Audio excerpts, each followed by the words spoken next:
इक़्तरब लिन्नास हिसाबुहुम वहुम फी गफलतिन मुरिदून। ऐ लोगों, तुम्हारे हिसाब का टाइम करीब आ चुका है, तुम्हारे इम्तिहान का टाइम करीब आ चुका है, लेकिन तुम गफलत में पड़े हुए हो, तुम गाफिल पड़े हुए हो। तुमको जर्रा बराबर परवाह नहीं कि इम्तिहान में मेरा क्या होगा, मैं पास हो जाऊंगा या फेल हो जाऊंगा। तुमको अपने इम्तिहान की कोई चिंता नहीं है, कोई फिक्र नहीं। मेरे अजीजों, उस जिंदगी की फिक्र करो।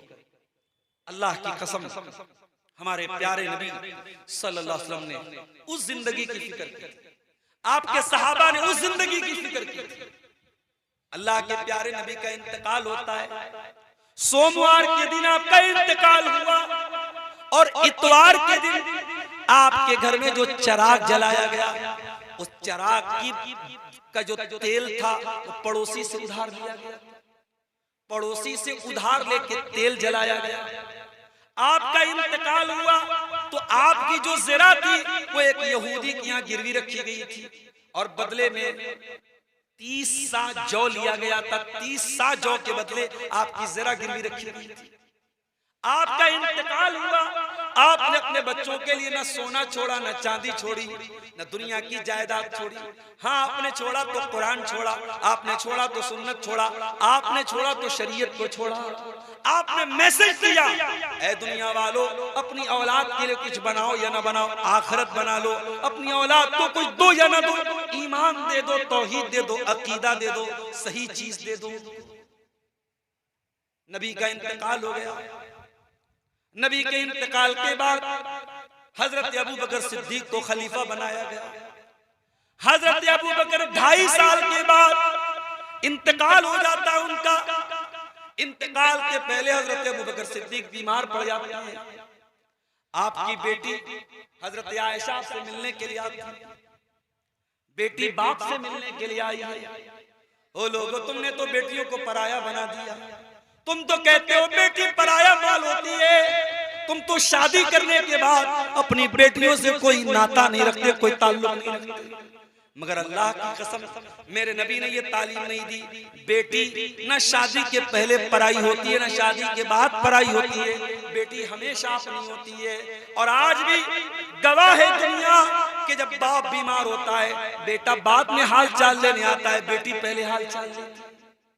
बेटा उसी घर में है, बाप की परवाह नहीं है, माँ की परवाह नहीं है।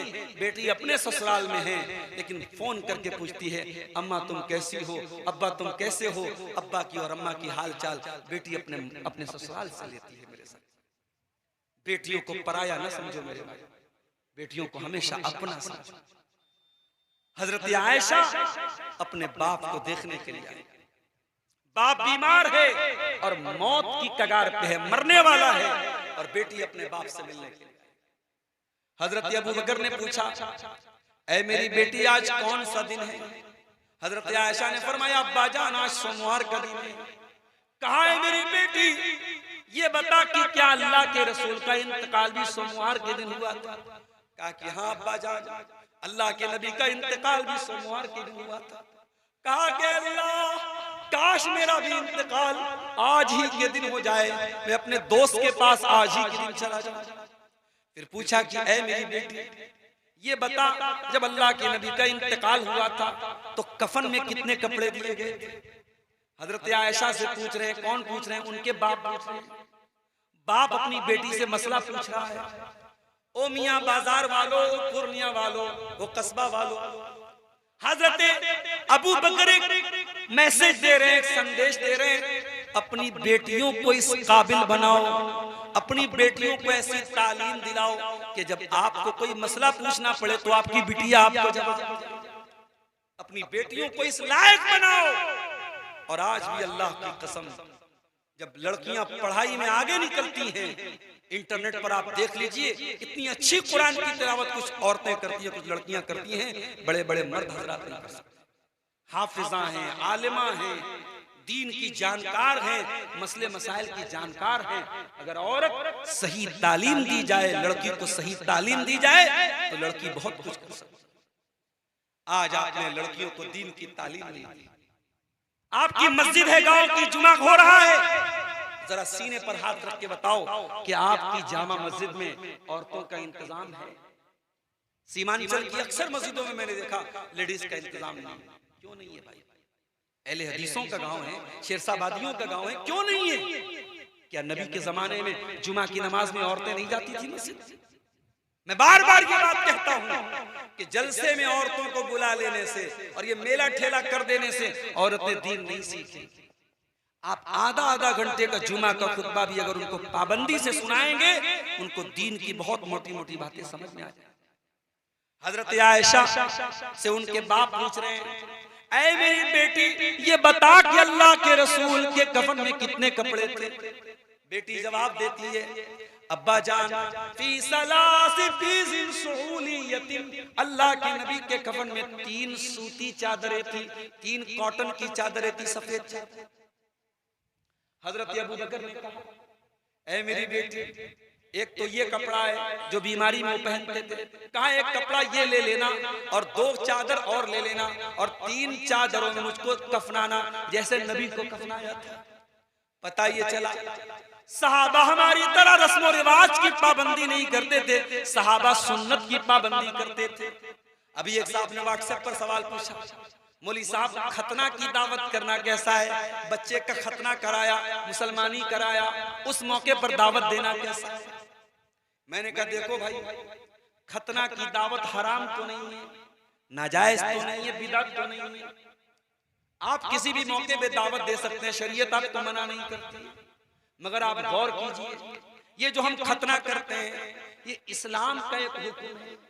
जिस तरीके से अल्लाह के नबी ने दाढ़ी को बढ़ाने का हुक्म दिया, मूंछों को कतरने का हुक्म दिया, बगल के बाल साफ करने का हुक्म दिया, शर्मगाह के बाल साफ करने का हुक्म दिया, नाखून को काटने का हुक्म दिया, उसी तरीके से अल्लाह के नबी ने खतना करने का भी हुक्म दिया है। ये आपकी ऐसी सुन्नत है जिसका ताल्लुक फितरत से है। मैंने कहा खतना का ताल्लुक इस्लाम से है, इस्लाम ने खतना का हुक्म दिया है। और जाहिर है सहाबा भी अपने बच्चों का खतना कराते थे, मगर हमें कोई दलील ऐसी नहीं मिलती कि सहाबा ने अपने बच्चों का खतना किया हो और खतना पर दावत दी। इसलिए ऐसी दावत जो सहाबा के दौर में हो सकती थी मगर सहाबा ने नहीं दिया है, हमें और आपको उससे अवॉइड करना चाहिए, उससे बचना चाहिए। आज हमारे यहाँ जनाजे में, मैं तो कभी कटिहार के किसी जनाजे में या पूर्णिया सीमांचल के किसी जनाजे में शामिल नहीं हुआ, मगर मैं देखता हूँ कि अपने अहले हदीसों में भी जनाजे में बहुत सारी बिदअत आ चुकी है। अभी हमारे बड़े अब्बा का इंतकाल हुआ, अब चारपाई को, मैयत की चारपाई को घर से निकालना है। अब उसमें मसला पैदा हो रहा है कि सर की तरफ से निकाला जाए कि पैर की तरफ। भैया कोई मसला नहीं है, सर की तरफ से निकालो चाहे पैर की तरफ से निकालो, कोई मसला नहीं। मसला हमने बना के रखा। बनारस में कहीं कहीं देखता हूँ जनाजा जब मैयत को दफनाते हैं तो बैर की पत्ती डालते हैं उसके साथ, कोई सबूत नहीं मिलता। कहीं कहीं मैयत को दफन करने के बाद, अहले हदीसों में तो रिवाज नहीं, दूसरी जमात वालों क्या है कि दफन करने के बाद खड़े होकर अजान देते हैं, पूरी अजान देते हैं। मैंने एक भाई से पूछा, भाई अजान क्यों देते हैं? कहा कि हदीस में आया है अजान देने से शैतान भाग जाता है। अब ये बेचारा अभी कब्र में गया है, मुनकर नकीर आएंगे, इससे सवाल पूछेंगे तेरा रब कौन है, तेरे नबी कौन है, तेरा दीन क्या है, और शैतान आके बहकाएगा, इसलिए हम अजान दे रहे हैं कि शैतान भाग जाए। मैंने कहा वाह रे वाह, बड़ी दूर की तुझे सूझी है, तुझे समझ में आ गई बात कि अजान देने से शैतान भाग जाएगा। मेरे नबी को क्यों नहीं समझ में आया? मेरे नबी ने क्यों नहीं बताया कि अजान दे दो मैयत को दफन करने के बाद अजान? तो जनाजे का मसला हो चाहे निकाह का मसला हो, जिंदगी का कोई भी मसला हो, अगर वाकई में अहले हदीस कहते हो अपने आप, मेरा जुमला नोट कर लो, अगर वाकई में अहले हदीस कहते हो तो रस्म और रिवाज के पाबंद मत बनो, सुन्नत के पाबंद बनो, सुन्नत के पाबंद बनो। और अगर वाकई में अहले हदीस हो तो ये जहेज की रस्म छोड़ दो, ये बारात की रस्म छोड़ दो, ये मंगनी की रस्म, मंगनी के नाम पे लंबी चौड़ी दावत करना छोड़ दो, ये हल्दी की रस्म छोड़ दो, ये तिलक की, ये सारी गैर मुस्लिमों की रस्में हैं जो आपके यहाँ। आज गैर मुस्लिम परेशान हैं और आप मुसलमान होके उनकी रस्मों को आपने अडॉप्ट किया और आप परेशान। तो हजरत अबू बकर ने पूछा, बेटी ये बता नबी के कफन में कितने कपड़े थे? हजरत आयशा ने कहा 3 कपड़े थे। कहा मुझे भी 3 कपड़े में कफनाना। और एक कपड़ा जो बीमारी के दिनों में पहनते थे, कहा एक कपड़ा ये ले लेना और 2 कपड़ा और ले लेना और मुझे 3 कपड़े में कफना। वो जो कपड़ा हजरत अबू बकर बीमारी के दिनों में पहनते थे, उस कपड़े में कई जगह दाग लगे हुए थे। हजरत आयशा ने कहा, अब्बा जान, हम इतने गए गुजरे तो नहीं है, हम इतने गरीब तो नहीं है कि आपको हम ऐसा पुराना कपड़ा पुराने कपड़े में कफनाएं, ऐसे कपड़े में कफनाएं जिसमें दाग लगा हुआ है। अय अब्बा जान, हम आपको नए कपड़े में कफनाएंगे। तो हजरत अबू बकर ने क्या जवाब दिया? क्या जवाब दिया तो जरा गौर से सुनना। फरमाया, इन्नल हय्या अहक्कु बिल जदीद। ऐ मेरी बेटी, मैं तो मरने वाला हूं और मरने वाले को नया कपड़ा नहीं देते, नया कपड़ा तो जिंदा को देते हैं। ऐ मेरी बेटी, मुझे नए कपड़े का कोई शौक नहीं है, मुझे पुराने कपड़े में ही कफना देना, जैसा कपड़ा मौजूद है उसी कपड़े में मुझको कफना देना। ये अबू बकर सिद्दीक थे मेरे प्यारे। हजरत उमर को देखिए, इंतकाल का टाइम है, आखिरी टाइम। अबू लूलू फिरोज ने हमला किया, पेट पर नेजा मारा, खंजर मारा। हजरत उमर की अतड़ियां बाहर निकल गई, मुसल्ले पर गिर पड़े। घर लेके आया गया, डॉक्टर आए, तबीब आए, वैद आए, हकीम आए, दवाएं दी गई, दवाएं सब बाहर निकल गई।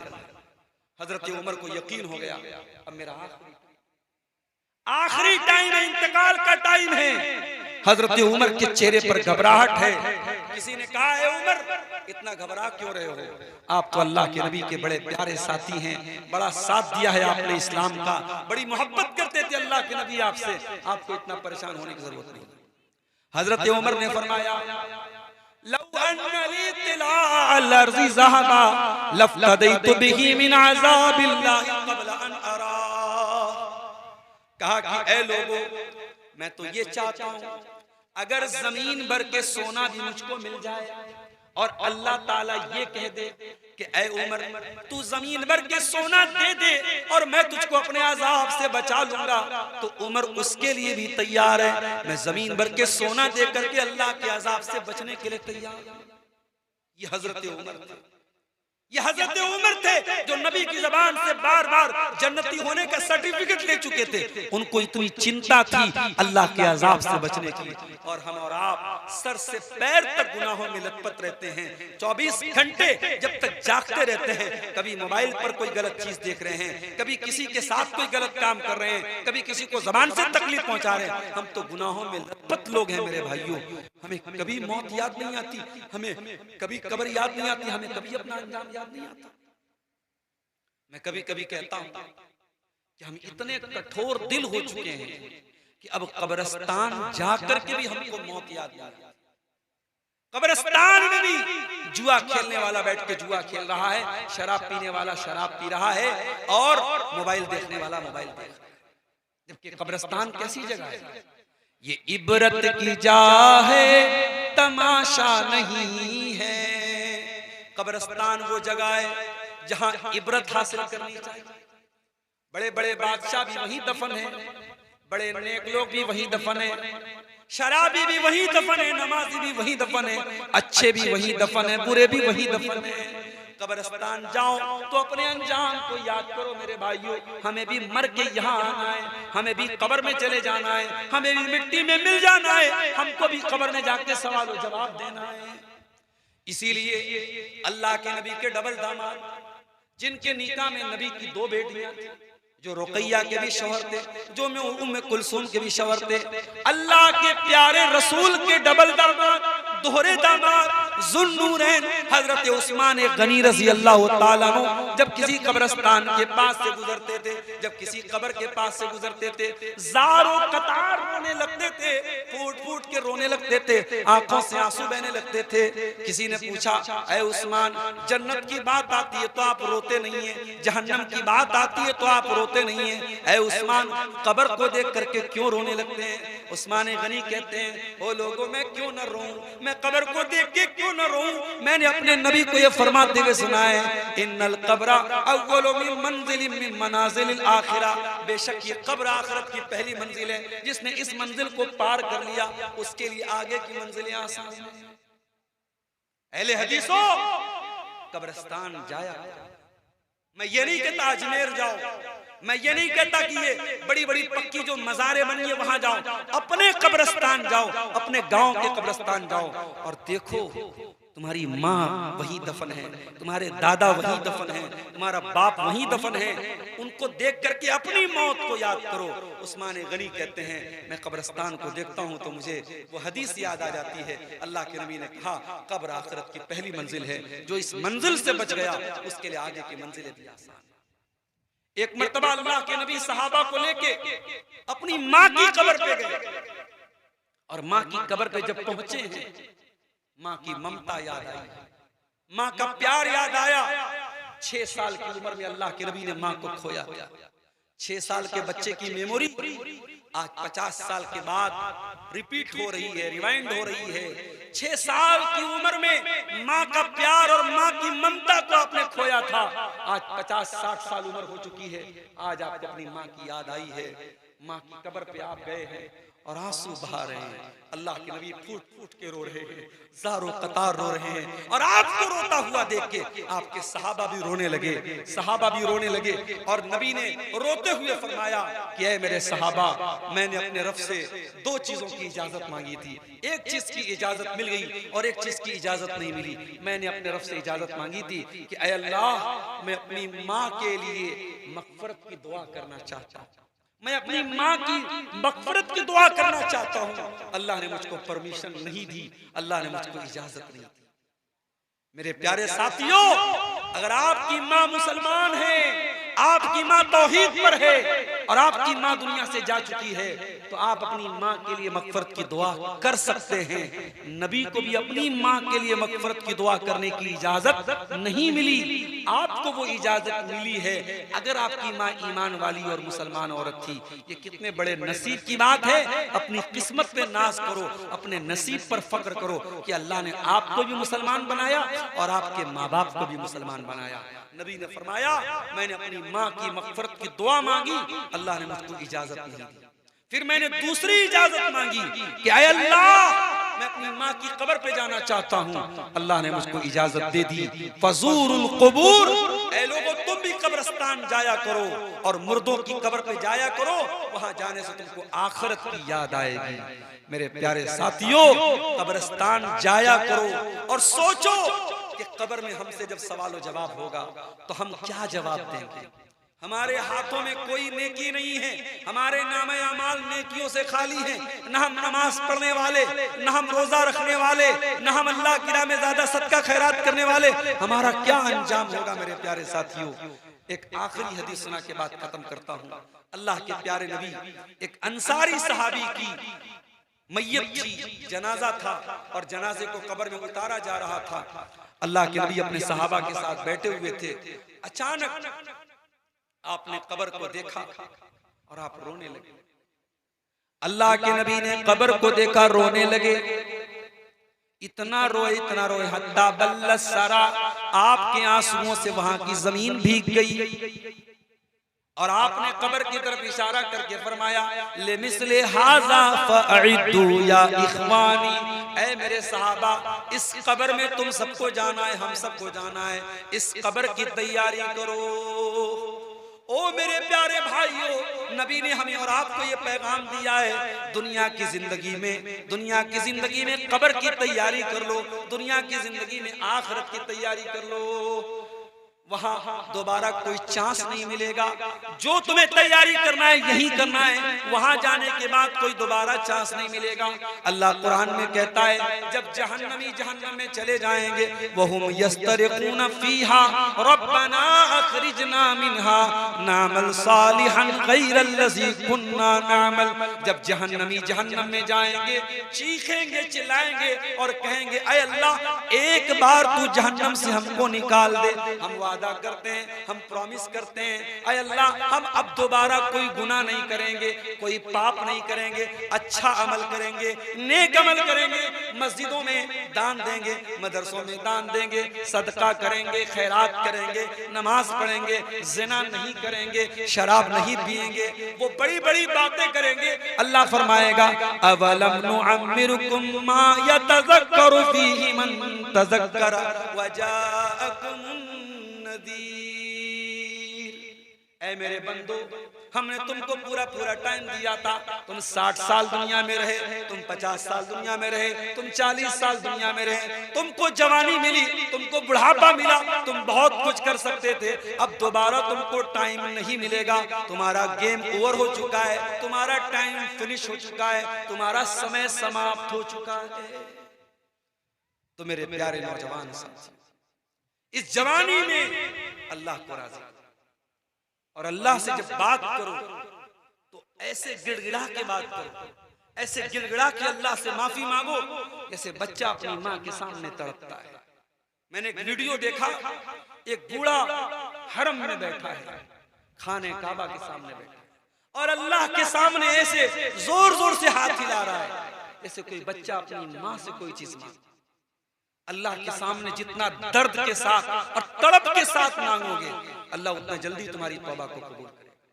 मेरे भाइयों, तौबा कर लो, इसके पहले कि तौबा का चांस खत्म हो जाए, इससे पहले कि अल्लाह ताला के यहाँ गेम ओवर हो जाए, समय समाप्त हो जाए और मौत का फरिश्ता आ करके आपकी सांसों की डोर को तोड़ दे, आपकी सांस चलना बंद हो जाए, आपका दिल धड़कना बंद हो जाए, आपकी नब्ज चलनी बंद हो जाए, उसके पहले तौबा कर लीजिए, अल्लाह से माफी मांग लीजिए।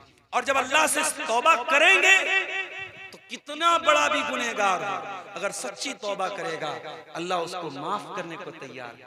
अगर अल्लाह की तरफ आप एक बित्ता चलेंगे, अल्लाह आपकी तरफ एक हाथ चलेगा, आप एक हाथ चलेंगे, अल्लाह आपकी तरफ एक गज चलेगा, आप चल के जाएंगे, अल्लाह ताला दौड़ के आपके पास आएगा।